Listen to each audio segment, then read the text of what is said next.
L'armée ukrainienne rencontre de plus en plus de difficultés dans le Donbass. Après 3 mois de guerre, des armes supplémentaires vont être livrées à Kiev.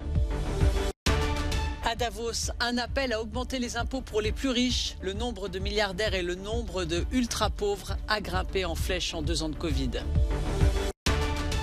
Alors qu'un rapport officiel sur le Partygate à Downing Street est attendu dans les prochains jours, de nouvelles photos plongent Boris Johnson dans l'embarras. Andrei tente de se protéger comme il peut des frappes russes sur la ligne de front. Au 3e mois de la guerre, l'armée ukrainienne a de plus en plus de difficultés dans le Donbass. L'est du pays concentre tous les efforts de l'armée russe et malgré leurs faibles progrès, les combats violents se poursuivent avec des bombardements incessants. La situation la plus difficile se trouve dans le Donbass. Bakhmut, Popasna, Severodonetsk, les occupants sont les plus actifs dans ces zones. Ils ont mis en place un massacre et cherchent à éliminer tout ce qui est vivant. Personne n'a détruit le Donbass comme les troupes russes le font maintenant.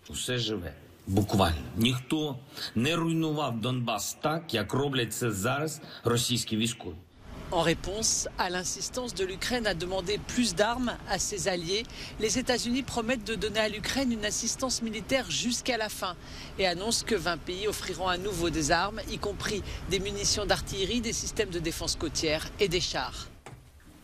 Dans les 4 semaines à peine qui se sont écoulées depuis que le groupe de contact s'est réuni à Ramstein, l'élan des dons et des livraisons a été remarquable. Et après les discussions d'aujourd'hui, je suis heureux d'annoncer que nous intensifions nos efforts. La guerre, c'est aussi celle des céréales. L'Ukraine accuse la Russie d'avoir organisé le vol de 400 000 tonnes de céréales depuis le début de la guerre. Des images satellites montrent un chargement de navires russes à Sébastopol en Crimée, alors que cette région annexée par Moscou en 2014 ne produit pas beaucoup de céréales.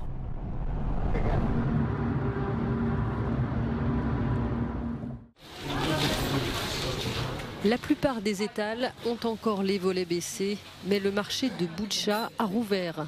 Un retour à un semblant de normalité pour cette ville ukrainienne, devenue symbole des crimes de guerre. Les magasins ouvrent peu à peu, les gens reviennent avec des petits-enfants et leurs chiens. C'est comme avant, la ville revit.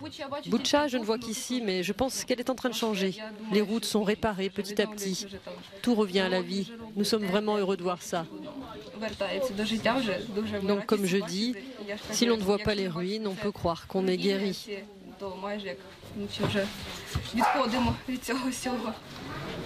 C'était choquant au début, et après on se rend compte que c'est notre réalité, qu'il faut s'adapter, continuer à vivre. La vie continue, quelle que soit cette vie. Oui, si vous ne l'acceptez pas, vous devenez fou. Voilà, c'est ma petite maison natale. Alors que les combats font rage dans l'est de l'Ukraine, les troupes russes ont été chassées de la ville de Kharkiv, non loin de la frontière russe. Dans les zones nouvellement libérées, les habitants reviennent peu à peu.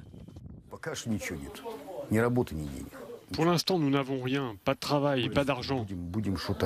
Nous allons devoir trouver quelque chose pour pouvoir réparer les trous. Peut-être en bas, là, dans le jardin. Nous trouverons bien quelque chose. La femme du président ukrainien demande à l'Organisation mondiale de la santé de l'aider à résoudre la vaste crise de santé mentale dans le pays. Les effets de 3 mois de guerre pourraient durer des décennies, alerte-t-elle.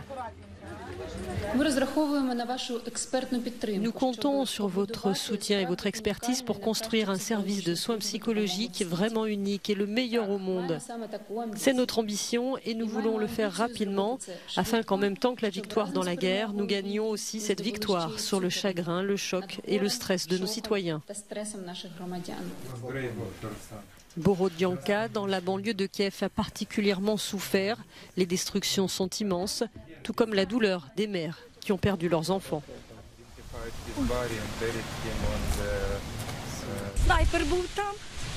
Le sniper était là, mon fils marchait pour aller aux abris. Il a été abattu d'une balle. Elle lui a traversé la tête, par l'arrière. C'est dans la rue de la Paix, où ils avaient toujours vécu, que le fils de Nadia a été tué.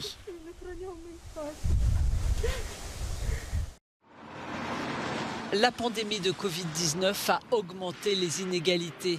Elle a créé un nouveau milliardaire toutes les 30 heures, alors qu'au même rythme, 1 million de personnes pourraient tomber dans l'extrême pauvreté, selon l'ONG Oxfam.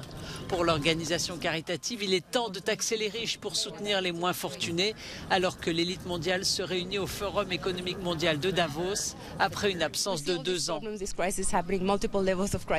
Nous voyons tous ces problèmes, ces crises qui se produisent à de multiples niveaux. Cela peut sembler écrasant, mais il y a un message d'espoir, dans le sens où il y a de l'argent, il n'est pas bien distribué. Donc il y a des mesures qui peuvent réduire cette inégalité.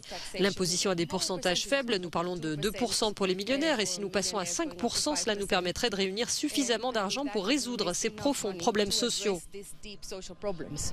150 millionnaires ont signé une lettre demandant aux dirigeants mondiaux de s'attaquer à la crise du coût de la vie en augmentant les impôts pour les gens comme eux.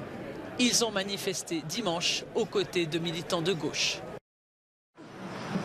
L'Espagne compte une trentaine de cas de la variole du singe, un virus qui serait apparu dans ce sauna de la capitale, Madrid. Alors que les autorités sont à la recherche du patient zéro, l'établissement a été fermé. Les symptômes recouvrent fièvre, mal de tête, douleurs musculaires, mal de dos, ganglions lymphatiques enflés, frissons et fatigue. Des éruptions cutanées peuvent survenir, passer par différentes phases avant de former une croûte et de tomber. La maladie peut être transmise par contact rapproché avec une personne infectée ou avec des objets qu'elle a utilisés comme des vêtements, de la literie ou des ustensiles. Mais selon les autorités sanitaires européennes, le risque de contagion est très faible dans la population générale, mais élevé chez les personnes ayant plusieurs partenaires sexuels. Par ailleurs, la maladie se guérit généralement d'elle-même. L'OMS se veut rassurante. La situation peut être maîtrisée. Nous pouvons mettre fin à la transmission interhumaine. Nous voulons également protéger les travailleurs qui sont en première ligne, qui prélèvent des échantillons ou qui soignent des patients, qu'ils aient les bonnes informations et les bons équipements de protection. Nous voulons utiliser toutes les mesures nationales qui sont en place. D'après l'Organisation mondiale de la santé, cette situation est atypique car ces cas augmentent hors des zones endémiques d'Afrique. Des cas ont été recensés dans plusieurs pays occidentaux, dont le Royaume-Uni, la France, l'Allemagne, les États-Unis ou la Suède. Un verre à la main, le Premier ministre britannique porte un toast devant un groupe de personnes. Sur la table, on aperçoit distinctement des verres et des bouteilles de vin. Ces photos dévoilées lundi par la chaîne de télé britannique ITV auraient été prises le 13 novembre 2020, alors que le Royaume-Uni vivait son 2e confinement. Les fêtes étaient alors strictement interdites. Ces photos plongent une nouvelle fois Boris Johnson dans l'embarras, alors qu'il est empêtré depuis plusieurs mois dans le scandale du Partygate. Elle pourrait surtout prouver que le Premier ministre a délibérément menti au Parlement, devant lequel il avait assuré ne pas avoir participé à une fête le 13 novembre 2020. Ces images arrivent au plus mauvais moment pour Boris Johnson. Dans quelques jours, la haute fonctionnaire Sue Gray rendra son rapport intégral sur les fêtes organisées au 10 Downing Street en plein confinement. S'il est avéré qu'il a menti au Parlement, le Premier ministre pourrait être contraint de démissionner.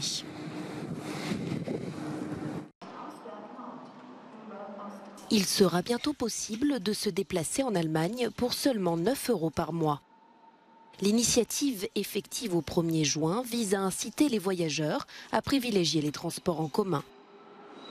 Selon le porte-parole de la Deutsche Bahn, l'entreprise ferroviaire publique, 50 000 abonnements ont déjà été vendus, quelques heures à peine après la disponibilité de l'offre en ligne. Oui, je vais l'acheter. C'est vraiment moins cher de voyager dans tout le pays avec la Deutsche Bahn de cette façon, même si cela prend plus de temps. Cela vaut vraiment la peine. Je fais les trajets en voiture, mais je vais changer. Cette mesure intervient alors que le pays cherche à diminuer sa dépendance aux hydrocarbures russes et que de nombreux Allemands sont confrontés à la hausse des prix du carburant. De reproches ressort toutefois la mise en place de cette offre uniquement cet été et la vétusté des infrastructures ferroviaires qui pourraient encore plus pâtir de la forte affluence attendue. Je pense que cela arrive au mauvais moment. Cela aurait plus de sens en hiver. En été, beaucoup de gens ne peuvent pas l'utiliser autant. Les trains en direction de la mer Baltique au départ de Berlin sont déjà bondés en été. Les toilettes vont être pleines et ça va être désagréable. Le gouvernement s'est engagé à compenser les pertes subies par les compagnies de bus et trains à hauteur de 2,5 milliards d'euros au minimum. Si l'offre ne concerne pas les transports à grande vitesse, elle pourrait attirer de nombreux voyageurs de tous les âges et nationalités, car les touristes peuvent aussi y avoir accès.